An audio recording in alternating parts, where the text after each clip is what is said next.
આપ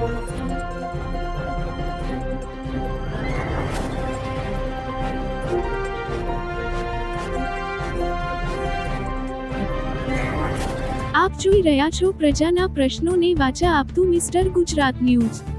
નમસ્કાર।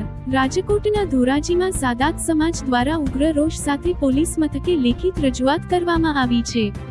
પોરબંદરમાં યોજાયેલા એક કાર્યક્રમ દરમિયાન સાદાત સમાજ વિરુદ્ધ ગંભીર અને અભદ્ર ટિપ્પણી કરનાર અબ્દુલ સત્તાર રામદાણી સામે કાયદાકીય કાર્યવાહી કરવાની માંગ ઉઠી છે।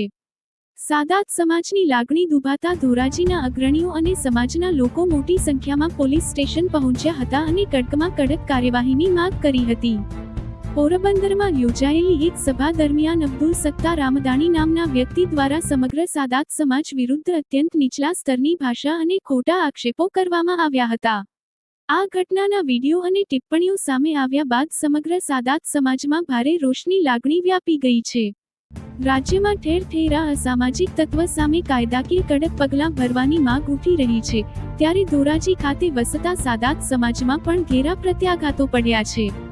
સમાજમાં શાંતિ ડહોળવાનો પ્રયાસ કરનાર અને કોઈ પણ જ્ઞાતિ કે સમાજ વિરુદ્ધ આ પ્રકારે વાણીવિલાસ કરનાર સામે તંત્ર દ્વારા ઉદાહરણરૂપ દાખલો બેસાડવામાં આવે તેવી માંગણી કરવામાં આવી છે। આ મુદ્દે ધોરાજી સાદાત સમાજના અગ્રણીઓ અને ગ્રામજનો એકત્રિત થઈને ધોરાજી પોલીસ મથકે પહોંચ્યા હતા અને અબ્દુલ સત્તાર રામદાણી સામે તાત્કાલિક ધોરણે ગુનો નોંધી કડક કાનૂની કાર્યવાહી કરવામાં આવે તેવું લેખિત આવેદનપત્ર પાઠવ્યું હતું। બાઇટ અનવરભાઈ બુખારી, સાદાત સમાજ અગ્રણી, ધોરાજી। રિપોર્ટર અલ્પેશ ત્રિવેદી। મારું નામ અનવર હુસેન બુખારી, ધોરાજી સાદાત સમાજ પ્રમુખ। અમે તમામ સાદાત સમાજ અહીં ગત તારીખ 20/7 જે અભદ્ર ભાષાનો ઉપયોગ કરે મૌલાના સત્તાર રામદાણી વિરુદ્ધ ફરિયાદ દાખલ કરવા આવ્યા છીએ, જે અમારી રોષની લાગણી છે। અમે પોતે આખું સમાજ રોષે ભરાણું છે, જેને અમે કાયદાનો હાથ ઝાલી અને ન્યાયની માંગણી કરીએ છીએ। ફરિયાદી તોહમતદાર જે છે એનો ગુનાહિત ઇતિહાસ ધરાવે છે। આગળ ઘણા સ્મગલિંગ જેવા કે RDX માં પણ આવેલ છે। હાલ અત્યારે કઈ પ્રકારની ટિપ્પણી કરવામાં તમારી કઈ લાગણી દુભાણી?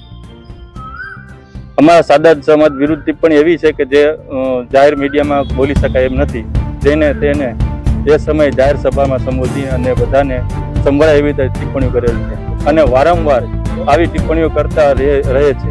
જે હાલ અમારી માંગણી એ છે કે તમામ જે અમારી લાગણી દુભાણી છે એના માટે અમને કાયદાકીય ન્યાય મળવો જોઈએ।